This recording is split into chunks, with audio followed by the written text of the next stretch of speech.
ఓం నమో వెంకటేశాయ. నేను మీ శ్రీనివాస్ భక్తి మార్గానికి స్వాగతం. ఎవరైతే ఈ నెలలో అంటే మే నెలలో కానీ, జూన్ నెలలో కానీ, జూలై నెలలో కానీ ఎవరైతే ఈ 3 నెలల్లో తిరుమల వెళ్ళి శ్రీవారిని దర్శించుకుందామని ఆలోచిస్తున్నటువంటి శ్రీవారి భక్తులు ఎవరైతే ఉన్నారో మీరందరూ కూడా తప్పనిసరిగా ఈ వీడియోని పూర్తిగా చూసేటువంటి ప్రయత్నం చేయండి. ఎందుకంటే స్వామివారి యొక్క దర్శన టికెట్లు మీరు ఆన్లైన్లో బుక్ చేసుకుంటే పర్వాలేదండి. ఒకవేళ ఆన్లైన్లో కనుక బుక్ చేసుకోకపోతే మీరు కనుక స్వామివారి యొక్క దర్శనానికి మే నెలలో కనుక వెళ్తూ ఉంటే, అంటే ఈ నెలలో ప్రత్యేకించి హాలిడేస్ ఉంటాయి కాబట్టి దీనికోసం మీరు యాత్రను సడన్గా ప్లాన్ చేసుకున్నా, లేకపోతే స్వామివారి యొక్క దర్శన టికెట్లు ఆన్లైన్లో బుకింగ్ కాకపోయినా కూడా నేను చెప్పేటువంటి ఈ యొక్క స్టెప్స్ మీరు ఫాలో అయినట్లయితే స్వామివారిని కొంచెం తొందరగా దర్శించుకోవడానికి అవకాశం ఉంటుంది. ప్రతి ఒక్కరు కూడా మన భక్తి మార్గ ఛానల్ని సబ్స్క్రైబ్ చేసుకోండి. పక్కనే ఉన్నటువంటి గంట సింబల్పై ప్రెస్ చేయడం వల్ల మన ఛానల్లో అప్లోడ్ అవుతున్నటువంటి తిరుమల తిరుపతి దేవస్థానం టెంపుల్తో పాటు మిగిలినటువంటి క్షేత్రాల యొక్క సమాచారం మీకు అందేటువంటి అవకాశం ఉంటుంది. ఇంకా అసలు విషయానికి వస్తే, మే నెలలో ఎవరైతే తిరుమల వెళ్ళి శ్రీవారిని దర్శించుకుందామని ఆలోచిస్తున్నటువంటి భక్తులు ఎవరైతే ఉన్నారో మీరందరికీ కూడా ఆన్లైన్లో టికెట్ కనుక దొరకకపోతే, లేదా ఆన్లైన్లో అకామిడేషన్ కనుక దొరకకపోతే, అంటే రూమ్స్ కనుక దొరకకపోతే నేను చెప్పే విధంగా మీరు ప్రొసీడ్ అవ్వండి. మనకు తిరుపతిలో ప్రధానంగా 3 ప్రదేశాల్లో ఎస్ఎస్డి టోకెన్స్ అన్నది ఇవ్వడం జరుగుతుందండి. అంటే ఇది సర్వదర్శన్ టోకెన్స్ మట్టివి. ఇది టైం స్లాట్ ప్రకారం కేటాయించబడి ఉంటాయండి. ఎందుకంటే మనకి తిరుపతిలో ట్రైన్ ద్వారా వస్తున్నటువంటి శ్రీవారి భక్తులు ఎవరైతే ఉన్నారో మీరు ట్రైన్ దిగిన వెంటనే 1వ నెంబర్ ప్లాట్ఫామ్ నుంచి బయటకు వచ్చినా పర్వాలేదు, లేదా 6వ నెంబర్ ప్లాట్ఫామ్ నుంచి బయటకు వెళ్ళినా కూడా మనకి 1వ నెంబర్ ప్లాట్ఫామ్ నుంచి బయటకు వస్తే విష్ణు నివాసం అన్నది ఉంటుందండి. విష్ణు నివాసం దగ్గర తెల్లవారుజామున 3 గంటల నుంచి ఈ ఎస్ఎస్డి టోకెన్స్ అన్నది ఇవ్వడం జరుగుతుంది. ఎస్ఎస్డి టోకెన్స్ వల్ల స్వామివారి యొక్క దర్శనం కొంచెం తొందరగా అవడానికి అవకాశం ఉంటుంది. ఎందుకంటే ఇప్పుడు తిరుమల కొండపైన శ్రీవారి యొక్క భక్తుల యొక్క రద్దీ చాలా ఎక్కువగా ఉందండి.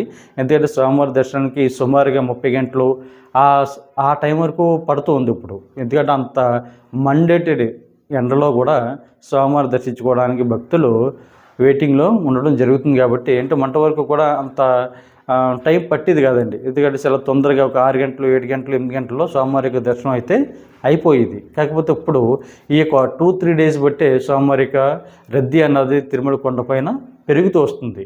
దానికల్లా ప్రధాన కారణం పిల్లల యొక్క ఎగ్జామ్స్ అయిపోవడం, అన్నీ కాలేజీకి స్కూల్స్కి కానీ హాలిడేస్ ఇవ్వడం, తల్లిదండ్రులు స్వామివారిని దర్శించుకోవాలని ఈ సమయంలోనే ప్లాన్ చేసుకోవడం వల్ల తిరుమల కొండపైన భక్తుల యొక్క రద్దీ అన్నది పెరుగుతూ వస్తుంది. కాబట్టి మిత్రులందరూ కూడా నేను చెప్పేటువంటి ఈ అవకాశాన్ని వినియోగించుకునేటువంటి ప్రయత్నం చేయండి. తిరుపతిలో మనకి 1వ నెంబర్ ప్లాట్ఫామ్ నుంచి బయటకు వెళ్ళిన తర్వాత విష్ణు నివాసం ఉంటుందండి. విష్ణు నివాసం దగ్గర మనకి తెల్లవారుజామున 3 గంటల నుంచి కూడా ఈ ఎస్ఎస్డి టోకెన్స్ అనేది ఇవ్వడం జరుగుతుంది. మీ దగ్గర ఉన్నటువంటి ఆధార్ కార్డులు పట్టుకెళ్ళి ఈ టోకెన్స్ అయితే మీరు తీసుకోవాల్సి ఉంటుంది.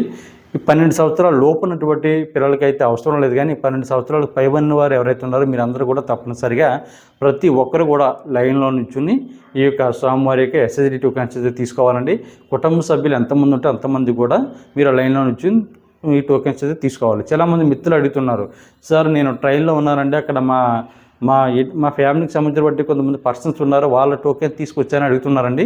అలా కుదరదండి. ఎందుకంటే ఎస్ఎస్డి టోకెన్ తీసుకున్నప్పుడు మన ఫేస్ని అంటే స్కాన్ చేసుకొని మనకి టోకెన్స్ అనేది ఇష్యూ చేయడం జరుగుతుంది. కాబట్టి మీరు అందరూ కూడా తప్పనిసరిగా ఎవరైతే ఉన్నారో అందరూ కూడా లైన్లో నిల్చుని మీరు ఈ బయోమెట్రిక్ సిస్టంలో అటెండ్ అయ్యి తర్వాత టోకెన్స్ అయితే తీసుకోవాల్సి ఉంటుంది. కాబట్టి మిత్రులందరూ కూడా తప్పనిసరిగా ఈ అవకాశాన్ని వినియోగించుకోండి. అదేవిధంగా గోవిందరాజస్వామి సత్రాలు, అంటే 6వ నెంబర్ ప్లాట్ఫామ్ నుంచి బయటకు వెళ్ళినప్పుడు కూడా మనకి గోవిందరాజస్వామి సత్రాలు ఉన్నాయండి. అక్కడ కూడా మనకి తెల్లవారుజామున 3 గంటల నుంచి ఈ టోకెన్స్ అయితే ఇవ్వడం జరుగుతుంది. అదేవిధంగా మనకి బస్ ద్వారా ఎవరైతే తిరుమల చేరుకుంటున్నారో, అంటే తిరుపతి చేరుకుంటున్నారో, బస్ ద్వారా తిరుపతి చేరుకుంటున్నటువంటి శ్రీవారి భక్తులకి మనకి బస్ స్టాండ్కి ఆపోజిట్లోనే శ్రీనివాసం ఉందండి. శ్రీనివాసం దగ్గర మీరు వెళ్ళినట్లయితే అక్కడ కూడా తెల్లవారుజామున 3 గంటల నుంచి ఈ ఎస్ఎస్డి టోకెన్స్ అన్నది ఇవ్వడం జరుగుతుంది. ఎస్ఎస్డి టోకెన్స్ పైన మనకి టైం అయితే కేటాయించి ఉంటుందండి. ఆ టైంలో 1 అవర్ ముందే మనం స్వామివారి యొక్క దర్శనానికి లైన్లో నుంచుంటే సరిపోతుంది. ప్రతి ఒక్కరు కూడా ఈ అవకాశాన్ని ఉపయోగించుకోండి. ఎందుకంటే మీరు ఈ టోకెన్స్ కూడా లేకుండా తిరుమల కొండపైన సర్వదర్శనానికి వెళ్తే మట్టుకి చాలా టైం పడుతుందండి. ఎందుకంటే వెయిటింగ్ ఎక్కువ ఉంటుంది. ఎందుకంటే ఇప్పుడు సమ్మర్ కాబట్టి కొంచెం ఇబ్బంది పడడానికి అవకాశం ఉంటుంది. కాబట్టి మ్యాక్సిమం కుదిరిన వాళ్ళందరూ కూడా ఈ టోకెన్స్ తీసుకుని మీరు తిరుమల కొండపైకి వెళ్ళేటట్టు ప్రయత్నం చేయండి. అదేవిధంగా కాలినడకన ఎవరైతే తిరుపతి నుండి తిరుమల కొండపైకి వెళ్దామని భావిస్తున్నటువంటి శ్రీవారి భక్తులు ఉన్నారో మనకి అలిపిరి దగ్గర మనకి ఈ టోకెన్స్ అనేది ఇవ్వడం జరుగుతుందండి. అలా ఇచ్చేటువంటి టోకెన్స్ని దివ్య దర్శన్ టోకెన్స్ అంటారు. ఇది ఫర్ డేకి అంటే ఒక 5,000 నుండి 8,000 వరకు ఉంటాయండి. ఈ టోకెన్స్ ఉన్నంతసేపు కూడా శ్రీవారి భక్తులందరికీ కూడా ఇవ్వడం జరుగుతుంది. ఈ టోకెన్ తీసుకున్నటువంటి శ్రీవారి భక్తులు మనకి 283 మెట్టు దగ్గర స్టాంప్ అయితే ఎంచుకోవాల్సి ఉంటుంది. ఇలా ఎంచుకున్నప్పుడు మాత్రమే ఈ దివ్య దర్శనం ద్వారా స్వామిని అయితే శ్రీవారి భక్తులు దర్శించుకోవడానికి అవకాశం ఉంటుందండి. రెండో మార్గం వచ్చేసి మనకి శ్రీవారి మెట్లు. శ్రీవారి మెట్లు అంటే మనకి తిరుపతి నుండి సుమారుగా 12 కిలోమీటర్ల దూరంలో శ్రీవారి మెట్లు ఉన్నాయండి. శ్రీవారి మెట్లు అయితే ఎక్కడానికి మనకైతే గంటన్నర సమయం పడుతుంది కాబట్టి, గంటన్నర నుండి 2 గంటల సమయం పడుతుంది కాబట్టి, మనకి మెట్లు ఎక్కుతున్నప్పుడు మధ్యలోనే మనకి ఈ టోకెన్స్ అన్నది ఇవ్వడం జరుగుతుంది కాబట్టి, మీరు ఆ టోకెన్స్ అన్నది దివ్యదర్శన టోకెన్స్ అన్నది శ్రీవారి మెట్ల మార్గంలో తీసుకుని స్వామిని అయితే దర్శించుకునేటువంటి ప్రయత్నం చేయండి. ఇంకా అసలు విషయానికి వస్తే అకామిడేషన్. చాలామంది కూడా తిరుమల వెళ్తున్నటువంటి శ్రీవారి భక్తులు అందరూ కూడా అకామిడేషన్ కోసం అయితే ఇబ్బంది పడుతున్నారండి. మనకైతే తిరుపతిలో అయితే విష్ణు నివాసంలో మనకి వెయిటింగ్ హాల్స్ ఉంటాయి, అదేవిధంగా రూమ్స్ ఉంటాయి. మనం ఫ్రెష్ అప్ అవ్వడానికి, తర్వాత కొంచెం రెస్ట్ తీసుకోవడానికి కూడా సకల సదుపాయాలు కూడా ఉంటాయండి. గోవింద సంసత్రంలో కానీ, మాధవరంలో కానీ, శ్రీనివాసంలో కానీ. మనకి తిరుపతిలో అకామిడేషన్ అయితే మనకి ఆన్లైన్లో బుక్ చేసుకోవచ్చు. మీరు డైరెక్ట్గా వెళ్ళి కూడా ఆఫ్లైన్లో రూమ్స్ ఉంటాయి, మట్టికి వాళ్ళు ఇవ్వడం జరుగుతుంది. తిరుమల కొండపైన అకామిడేషన్ కావాల్సిన వారు శ్రీవారి భక్తులు ఎవరైతే ఉన్నారో మీరందరూ కూడా తిరుమల కొండపైన సిఆర్ఓ ఆఫీస్ దగ్గరికి వెళితే మీకు ఆఫ్లైన్లో రూమ్ అన్నది ఇవ్వడం జరుగుతుందండి. తిరుమల కొండపై ఉన్నటువంటి సిఆర్ఓ ఆఫీస్ దగ్గర మనకి 50 రూపాయల రూము, 100 రూపాయల రూము, 1000 రూపాయల వరకు రూమ్స్ అన్నది ఆఫ్లైన్లో ఇవ్వడం జరుగుతుంది. తిరుమల కొండపైన ఆ టైంకి ఎన్ని రూమ్స్ అయితే ఖాళీ ఉన్నాయో అన్ని రూమ్స్ కూడా శ్రీవారి భక్తులకు ఇవ్వడం జరుగుతుంటుంది. దానికోసం ముందుగా మనం సిఆర్ఓ ఆఫీస్ దగ్గర ఉన్నటువంటి ఫస్ట్ ఫ్లోర్లో లైన్లో నుంచుంటే ముందుగా అయితే రూమ్ కోసం రిజిస్ట్రేషన్ అయితే చేసుకోవాలండి. రిజిస్ట్రేషన్ చేసుకోవడానికి మీ దగ్గర ఉన్నటువంటి మొబైల్ నెంబర్, ఆధార్ కార్డును పట్టుకెళ్ళి రిజిస్ట్రేషన్ చేసుకోవాలి. ఇలా రిజిస్ట్రేషన్ చేసుకున్న తర్వాత వితిన్ 2 అవర్స్లో మన మొబైల్కి అయితే ఎస్ఎంఎస్ అనేది రావడం జరుగుతుందండి. ఎస్ఎంఎస్లో రూమ్ ఎక్కడ అలర్ట్ అయింది అనేటువంటి ఇన్ఫర్మేషన్ ఉంటుంది. మీరు రూమ్ అలర్ట్ అయినటువంటి ప్లేస్కి వెళ్ళి అక్కడ సబ్ ఆఫీస్ ఉంటాయండి. అక్కడ మీరు అమౌంట్ అన్నది మీరు ఆన్లైన్లో కట్టవలసి ఉంటుంది. అంటే మీ దగ్గర ఉన్నటువంటి యూపీఐ ద్వారా, అంటే గూగుల్ పే కానీ, ఫోన్పే కానీ, ఏటీఎం కార్డ్స్ కానీ, డెబిట్స్ కార్డ్స్ కానీ, క్రెడిట్స్ కార్డ్స్ కానీ, ఇంటర్నెట్ బ్యాంకింగ్ ద్వారా మొత్తం ఆన్లైన్లోనే మాత్రమే అమౌంట్ అన్నది కట్టవలసి ఉంటుంది. ఉదాహరణకి 50 రూపాయల రూమ్కి గాను మీరు 550 రూపాయలు అయితే కట్టవలసి ఉంటుందండి. అంటే ఎక్స్ట్రాగా 500 రూపాయలు మనం డిపాజిట్ అయితే చేయవలసి ఉంటుంది.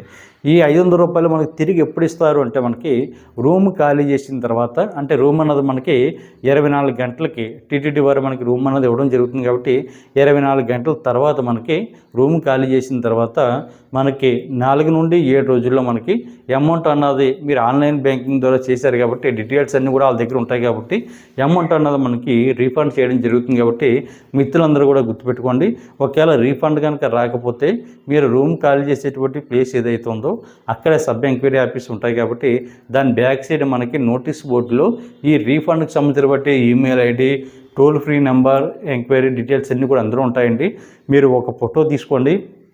ఫోటో తీసుకుని 7 డేస్ తర్వాత కనుక అమౌంట్ రాకపోతే వాళ్ళకి మీరు ఈమెయిల్ చేసినా, కాల్ చేసినా మీ అమౌంట్ అన్నది రీఫండ్ చేయడం జరుగుతుంది. కాబట్టి మిత్రులందరూ కూడా ఈ అవకాశాన్ని వినియోగించుకోండి. ఎవరైతే ఈ సమ్మర్లో వెళ్తున్నటువంటి శ్రీవారి భక్తులు ఉన్నారో మీరందరూ కూడా ఈ అవకాశాన్ని వినియోగించుకునేటువంటి ప్రయత్నం చేయండి. అదేవిధంగా మనకి సిఆర్ఓ ఆఫీస్ దగ్గర మనకి లక్కీ టిప్ అన్నది కూడా వేయడం జరుగుతుందండి. ప్రతిరోజు కూడా స్వామివారికి ఆర్జిత సేవలు ఏవైతే ఉన్నాయో, అంటే శుభ్రవత సేవ కానీ, తోమల సేవ కానీ, అర్చన కానీ, అష్టదళ పాదపద్మారాధన కానీ, కళ్యాణం కానీ, ఇటువంటి సేవలు మనకి ఆర్జిత సేవలు ఉన్నాయండి. మనకి సిఆర్ఓ ఆఫీస్ దగ్గర చూసుకున్నట్లయితే ఆర్జిత సేవ లక్కీ డిప్ అన్నది ఉంటుందండి. అక్కడ మీరు అక్కడ ఉదయం మనకి 10 గంటల నుంచి కూడా ఈ ఆర్జిత సేవలకు సంబంధించి బట్టి లక్కీ డిప్ అన్నది అక్కడ ఓపెన్ చేయడం జరుగుతుంది. సాయంత్రం 5 గంటల వరకు ఉంటుందండి. మీరు అక్కడ లక్కీ డిప్లో పాల్గొనేటువంటి ఆలోచన ఉంటే మీరు ట్రై చేయండి. స్వామివారి యొక్క అనుగ్రహం ఉంటే తప్పనిసరిగా ఈ యొక్క సేవల్లో ఏదో ఒక సేవ మీకు తగిలేటువంటి అవకాశం ఉంటుంది. మిగిలినటువంటి స్టార్టింగ్ చెప్పినటువంటి 4 సేవలు ఏవైతే ఉన్నాయో ఈ 4 సేవల్లో అయితే మనం స్వామివారిని మొదటి గడప వరకు వెళ్ళి దర్శించుకోవడానికి అవకాశం ఉంటుందండి. దాంతోపాటు స్వామివారి యొక్క అంతరాలయంలో, అంటే ఆనంద నిలయంలో మనం కనీసం 30 నిమిషాల నుండి మనం ఒక 40 నిమిషాల వరకు కూడా మనం ఉండి స్వామివారిని దర్శించుకోవడానికి, స్వామివారికి జరుగుతున్నటువంటి సేవలు చూసేటువంటి అవకాశం కూడా ఉంటుంది. కాబట్టి తిరుమల వెళ్తున్నటువంటి ప్రతి ఒక్కరు కూడా ఈ యొక్క లక్కీ డిప్లో పాల్గొనేటువంటి ప్రయత్నం చేయండి. మీరు అక్కడ బోర్డు చాలా క్లియర్గా ఉంటుందండి. స్వామివారి యొక్క ఆర్జిత సేవ లక్కీ డిప్ అని ఉంటుంది. మీరు అక్కడ పార్టిసిపేట్ చేయండి. ఎందుకంటే ఆన్లైన్లో మనకి ప్రతి నెల కూడా ఈ లక్కీ డిప్ అనేది తీయడం జరుగుతుంది. ఆన్లైన్లో ఎవరైతే సెలెక్ట్ కాలేదో మీరు తిరుమల వెళ్తున్నటువంటి శ్రీవారి భక్తులు ఎవరైతే ఉన్నారో మీరు కూడా తప్పనిసరిగా మీ దగ్గర ఉన్నటువంటి ఆధార్ కార్డు తోటి ఈ యొక్క రిజిస్ట్రేషన్ చేసుకున్న తర్వాత లక్కీ డిప్లో పాల్గొన్న తర్వాత దానికి సంబంధించినటువంటి రిజల్ట్ వచ్చేసి మనకి సాయంత్రం అయిన తర్వాత మన మొబైల్కి SMS అనేది రావడం జరుగుతుంది. సెలెక్ట్ అవుతే మట్టుకి ఈ వచ్చిన తర్వాత మీరు అమౌంట్ అన్నది నైట్ 11 లోపల అమౌంట్ అయితే కట్టవలసి ఉంటుందండి.